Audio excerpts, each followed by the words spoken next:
بسم اللہ الرحمن الرحیم۔ اعوذ باللہ من الشیطان الرجیم وَأَوْحَيْنَا إِلَى مُوسَىٰ أَنْ أَسْرِ بِعِبَادِي إِنَّكُمْ مُتَّبَعُونَ۔ عزیز طلبہ کرام، سبق نمبر 325 سورۃ شعراء، آیت نمبر 52۔ وَأَوْحَيْنَا إِلَى مُوسَىٰ، اور ہم نے وحی کی حضرت موسیٰ علیہ السلام کی طرف، ان اسری کے لے جا رات کے اندر بعبادی میرے بندوں کو، انکم متبعون بے شک تمہارا پیچھا کیا جائے گا۔ یعنی اللہ تعالیٰ نے حضرت موسیٰ علیہ السلام کو وحی بھیجی۔ یہ کئی عرصے کے بعد کا واقعہ ہے، یہ نہیں کہ جیسے ہی فرعون نے یہ دھمکی دی اور مناظرہ ہوا تو فوراً موسیٰ علیہ السلام بنی اسرائیل کو لے کر بھاگ گئے، بلکہ بات یہ ہے کہ 40-50 سال تک وہ دعوت دیتے رہے اور مختلف حالات اور مصائب آئے، اور آخر کار اللہ تبارک و تعالیٰ نے حضرت موسیٰ علیہ السلام کو وحی بھیجی اور یہ کہا کہ بنی اسرائیل کو رات کے ایک حصے کے اندر لے کر نکل جائیں۔ انکم متبعون بے شک تمہارا پیچھا کیا جائے گا، یعنی فرعون تمہارے پیچھے آئے گا۔ فارسل فرعون، تو صبح کا وقت جب رات کو انہوں نے بنی اسرائیل نے فرعونیوں سے کچھ زیورات بھی بطور عاریت کے لے لیے اور کہا ہمارا کہ شادی سے پروگرام سے جا رہے ہیں، تو وہ جب نکلے تو بعد میں فرعونیوں کو پتہ چل گیا، تو فرعون نے شہر کے اندر فوج جمع کرنے کے لیے لوگوں کو بھیجا اور کہا تمام اپنی افواج کو اور لوگوں کو جمع کرو اور ان کو جا کر مارتے ہیں۔ فارسلہ پس بھیجا فرعون نے فی المدائن شہروں کے اندر حاشرین مانا جمع کرنے والے، تاکہ تمام لوگوں کو جمع کریں،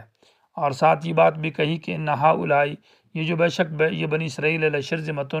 ایک جماعت ہے، قلیلون بہت کم، شرذمہ کہتے ہیں طائفتن چھوٹی جماعت کو، اور قلیلون پھر مانا بہت تھوڑے، تو یہ تاکید ہے شرذمہ کی، کیونکہ شرذمہ کا معنی ہے قلیل۔ تو فرعون دیکھو دو باتیں کر رہا ہے، ایک طرف تو وہ بہت سارے لوگوں کو جمع کر رہا ہے اور ساری فوج کو کہ مطلب بڑے لشکر سے مقابلہ ہے، اور دوسری طرف سے لوگوں کو بیوقوف بنا کر کہتا ہے یہ چھوٹی سی جماعت ہے، یعنی اندر سے ڈرتا بھی ہے اور باہر میں لوگوں کو یہ بھی حوصلہ اور یہ بھی حوصلہ افزائی دلا رہا ہے کہ یہ چھوٹی جماعت ہے۔ وَإِنَّهُمْ، اور بے شک یہ بنی اسرائیل لنا ہمارے لیے لغائظون ہمیں غصہ دلانے والے ہیں، ان نے ہم کو غصے میں ڈال دیا ہے۔ وَإِنَّا لَجَمِيعٌ، اور بے شک ہم بھی ایک مضبوط جماعت ہے، جمیعٌ بمعنی جماعت کے، حاضرون معنی ہم بڑے ہوشیار ہیں، یا حاضرون کا معنی مسلح تام الصلاح، ہمارے پاس اسلحہ ہے اور ہم ایک مضبوط جماعت ہے۔ فَأَخْرَجْنَاهُمْ، اللہ تبارک و تعالیٰ جب ہلاک کرنا چاہتا تھا تو فرعون کے ذریعے سب کو کیونکہ ہلاک کیا تو سب کو جمع کیا، تاکہ سارے فرعونی اور اس کے لشکر کو اکٹھا کیا جائے اور سب پیچھے جائیں، اور دریائے قلزم کے اندر ان کو سب کو تباہ کر دیا۔ فَأَخْرَجْنَاهُمْ، پس ہم نے نکالا ان فرعونیوں کو، من جنات ان باغات سے، جن باغات کے اندر یہ رہتے تھے، وعیون اور وہ چشمے، وکنوز اور وہ خزانے، ومقام کریم اور عمدہ اور بہترین عزت والی جگہ۔ کریم معنی عزت والے، کیونکہ اس میں بڑے منافع اور فائدے تھے، سورہ دخان کے اندر ہے کہ وہ بہت سارے چشمے اور خزانے اور بہترین مجلسیں اور باغات۔ کذالک، بات اسی طرح ہے، یعنی ہم ایسے ظالموں کو نکال دیا اور ان سے وہ نعمتیں ہم نے چھین لی اور ان کو ہم نے تباہ کر دیا۔ وَأَوْرَثْنَاهَا، اور ہم نے دے دیا یہ مصر اور یہ باغات اور یہ چشمے اور یہ کنوز اور مقام کریم بنی اسرائیل کو۔ تو بنی اسرائیل کو تو اس وقت تو نہیں دیے، وہ تو صحرا سینا میں رہے 40 سال تک، اور بڑے عرصے کے بعد مراد اس سے بعد میں حضرت داؤد علیہ السلام کے زمانے میں پھر ہم نے یہ مصر ان کو دے دیا۔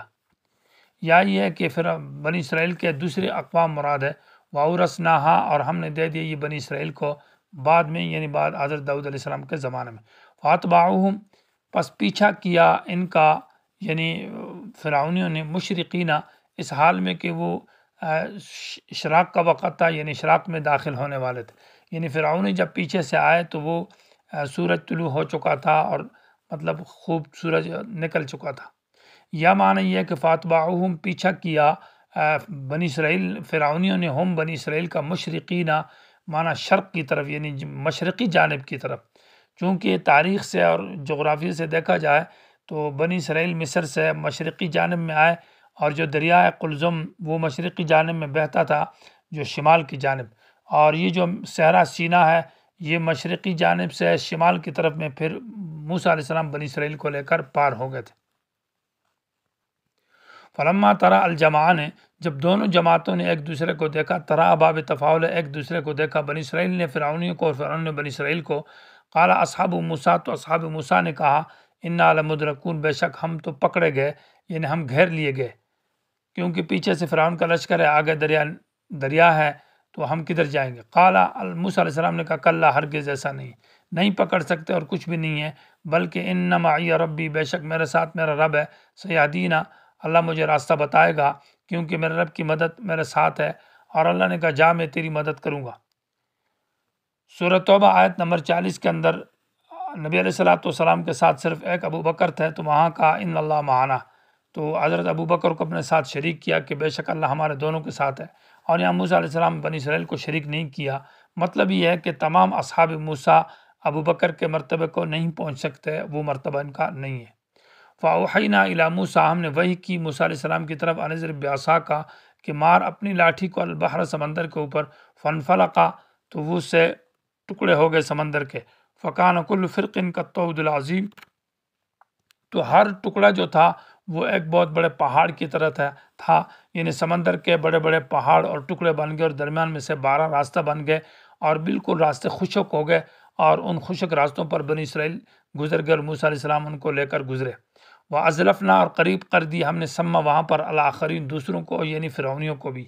وَأَنْجَيْنَا موسیٰ، اور ہم نے نجات دی موسیٰ علیہ السلام کو، وَمَن مَّعَهُ، جو اس کے ساتھ تھے، اجمعین، سب کو، ثم اغرقنا الآخرین، تو پھر دوسروں کو ہم نے غرق کر دیا جو فرعونی تھے۔ ان فی ذالک، اس واقعے کے اندر، لآیۃ، بڑی عبرت ہے، کہ دیکھو اللہ تعالیٰ نے مجرمین کو اللہ ہلاک کیا اور مومنین کو اللہ نے نجات دی۔ یہی تسلی ہے نبی علیہ السلام کے لیے بھی، کہ آپ کے جو مکے والے ابو جہل ہے بڑے بڑے، اللہ ان کو تباہ کرے گا اور آپ کو نجات دے گا۔ تو بدر کے اندر ایسا ہی ہوا کہ بڑے بڑے سردار مارے گئے اور تباہ و برباد ہوئے، اور مومنین اور صحابہ کو اللہ نے نجات دی۔ وما کان اکثر مومنین، اور نہیں ہے اکثر ان لوگوں کے ایمان لانے والے۔ اس کے دو مطلب ہے، یا وہ اس وقت جو گزشتہ لوگ تھے وہ اکثر ایمان نہ لانے والے تھے، یعنی فرعون میں اکثریت جو تھے وہ ایمان لانے والے نہ تھے، یا وما کان اکثر، معنی یہ موجودہ جو لوگ ہیں مکے والے، ان میں سے اکثر ایمان لانے والے نہیں ہیں۔ وَإِنَّ رَبَّكَ لَهُوَ الْعَزِيزُ، بے شک تیرا رب ہی غالب ہے، مجرم سے بدلہ لیتا ہے، الرحیم، اللہ مہربان ہے، مومنین کے اوپر اللہ رحم کرتا ہے، ان کی نجات نصیب فرماتا ہے۔ وَاتْلُ عَلَيْهِمْ، دوسرا واقعہ حضرت ابراہیم علیہ السلام کا، اور حضرت ابراہیم علیہ السلام نے اپنی قوم پر پہلے رد کیا ان کی شرک پر، اور اس کے بعد قوم کا انکار کا ذکر ہے، اور آخر میں قوم کے لیے سزا ہے، اور سزا صرف اخروی ہے، دنیاوی سزا کا ذکر نہیں ہے۔ وَاتْلُ، بیان کیجیے، علیہم، ان کے اوپر، نبا ابراہیم علیہ السلام کی خبر، اذ قال لأبیہ، جب کہا اپنے باپ سے، وقومی، اپنی قوم سے، ما تعبدون، تم کس وجہ سے عبادت کرتے ہو بتوں کی اور غیروں کی۔ یہ ماں سے مراد وہ نہیں ہے کہ جو منطقیوں کا ماں ہے کہ تم کس چیز کی عبادت کرتے ہو، معنی ماں سے مراد صفت ہے، یعنی کون سی صفت ہے تمہارے معبود کے اندر، اور کون سی وجہ ہے جس وجہ سے تم ان پتھروں کو اور اپنے تراشے ہوئے ہاتھوں سے بنائے ہوئے چیزوں کی تم عبادت کرتے ہو، غیروں کی، ان کے اندر وہ معبود کی صفت کون سی ہے، تو کس وجہ سے تم عبادت کرتے ہو۔ قالو، کہنے لگے، نعبد، ہم عبادت کرتے، اصنامن، بتوں کی، فنظل لہا، تو ہو جاتے ہم لہا، ان کے سامنے، عاکفین، مانا عابدین، عبادت کرنے والے، یا عاکفین، مانا ان کے اوپر مجاور بنے ہوئے، ان کے اوپر ہم گھومتے رہتے ہیں۔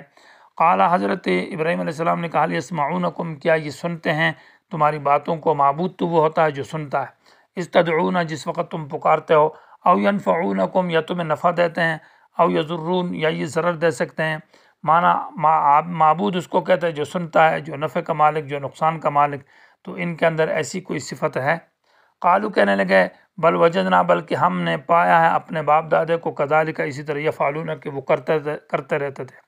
ہمارے پاس تو کوئی دلیل نہیں ہے، اور یہ کوئی باتیں نہیں کہ سنتے ہیں یا نفع دیتے ہیں، نقصان دیتے ہیں، اس طرح کی باتیں تو کچھ بھی نہیں ہیں، بلکہ ہم نے صرف اپنے باپ دادے کو اس طرح دیکھا ہوا ہے اور دیکھتے چلے آ رہے ہیں، اور ہمارے پاس کوئی ایسی دلیل نہیں ہے، تو ہم بھی اسی طرح ان کے نقش قدم پر کر رہے ہیں۔ قال، حضرت ابراہیم علیہ السلام نے کہا، افرأیتم، تم خبردار ہو جاؤ، کہ ما کنتم تعبدون، کہ وہ جن کی تم عبادت کرتے ہو، یعنی جن بتوں کی اور جن غیروں کی، انتم، تم، اور اباؤکم، تمہارے باپ دادے، الاقدمون، پرانے، تو ان کے بارے میں بات یہ ہے کہ فإنہم عدو لی، یہ میرے، بے شک یہ سب میرے دشمن ہیں۔ تو اس کا کیا مطلب ہے کہ یہ میرے دشمن ہے؟ تو اس کا مطلب یہ ہے کہ یہاں پر شرط محذوف ہے، ان عبدتہم، اگر میں نے ان کی عبادت کی تو تب بھی میرے دشمن بن جائیں گے۔ سورہ احقاف آیت نمبر 6 کے اندر ہے کہ جس کی عبادت غیر اللہ کی جاتی ہے ہم اعداء لی، کہ وہ اس کے لیے دشمن بن جاتا ہے، وہ دشمن ہوتا ہے۔ اس لیے یہاں دشمنی کہا۔ اللہ رب العالمین میں اللہ مستثنیٰ منقطع ہے۔ ہاں اللہ کی بندگی کرتا ہوں تو اللہ کی بندگی وہ دشمنی نہیں ہے بلکہ وہ تو دوستی ہے، اور اللہ کے ساتھ محبت بڑھتی ہے۔ اللہ رب العالمین معنی رب العالمین کی عبادت وہ دشمنی نہیں ہے بلکہ وہ دوستی ہے۔ اللہ وہ ذات ہے، معبود کی صفات ذکر کی جا رہی ہے۔ معبود تو وہ خلقنی، جس نے مجھے پیدا کیا، فهو یہدینی، وہ مجھے ہدایت دیتا ہے۔ اور ہدایت یہ عام ہے، دنیا کا راستہ بھی مقصد ہے اور آخرت کا راستہ بھی، یعنی عام ہدایت اللہ مجھے دیتا ہے۔ اور والذی وہ ذات ہے وہ یطعمنی، جو مجھے کھلاتا ہے، وہ یسقین، مجھے پلاتا ہے، یعنی روٹی مکان کا ذمہ دار اللہ ہے۔ وَإِذَا مَرِضْتُ، اور جب میں بیمار ہو جاتا ہوں، فهو یشفین، تو اللہ مجھے شفا دیتا ہے، مانا تمام بیماریوں کا ذمہ دار بھی اللہ ہے۔ اور والذی وہ ذات ہے یمیتنی، جو مجھے موت دے گا، اور ثم یحیینی، پھر مجھے زندہ کرے گا، یعنی میری موت اور حیات کا ذمہ دار بھی اللہ ہے۔ تو اللہ وہ ذات ہے جو خالق ہے، اور خلق کے بعد پھر وہ تربیت کرتا ہے، روٹی مکان دیتا ہے، اور بیماریاں عوارض کو دور کرتا ہے، اور حیات اور ممات کا مالک ہے۔ اور والذی وہ ذات اطمع، میں طمع رکھتا ہوں، امید رکھتا ہوں، یغفر لی، کہ معاف کرے گا مجھے خطیئتی، میرے گناہوں کو، میری تقصیرات کو، کوتاہیوں کو، یوم الدین، قیامت کے دن، یعنی جزا و سزا کے دن۔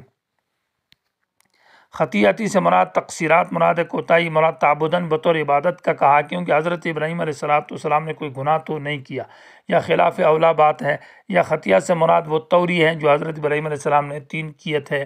وہ مراد ہے۔ تو یہ معنی ہے ربی حبلی، اے میرا، یعنی صفات ثمانیہ ذکر کی ہے حضرت ابراہیم علیہ السلام نے اللہ تعالیٰ کی، کہ اللہ تعالیٰ وہ ذات ہے جس میں یہ صفات 8 صفات موجود ہے، یہ معبود کی صفات ہے۔ ربی حبلی، اے میرا پروردگار دے دے مجھے حکماً، ایسا علم جو فیصلہ کرنے والا ہو، یعنی جس علم کے ذریعے میں فیصلے کروں حق اور باطل کے درمیان میں، اور سچا علم دے دے۔ الحقنی بالصالحین، اللہ مجھے ملا دے صالحین نیک لوگوں کی جماعت کے ساتھ جنت میں۔ وجعل لی لسان صدق، اور اللہ تعالیٰ میرے لیے بنا دے لسان صدق، مانا اچھا تذکرہ، نیک تذکرہ، فی الآخرین، بعد والے لوگوں میں، یعنی بعد والے لوگوں کے اندر میرا تذکرہ اچھا ہو۔ اور یہ دعا قبول ہوئی ہے کہ حضرت ابراہیم علیہ السلام کا ابھی تک تذکرہ وہ بہت ہی اچھا انداز سے ہوتا ہے، سب لوگ اس کو مانتے ہیں۔ وجعلنی، اور کر دے اللہ مجھے من ورثۃ جنت النعیم،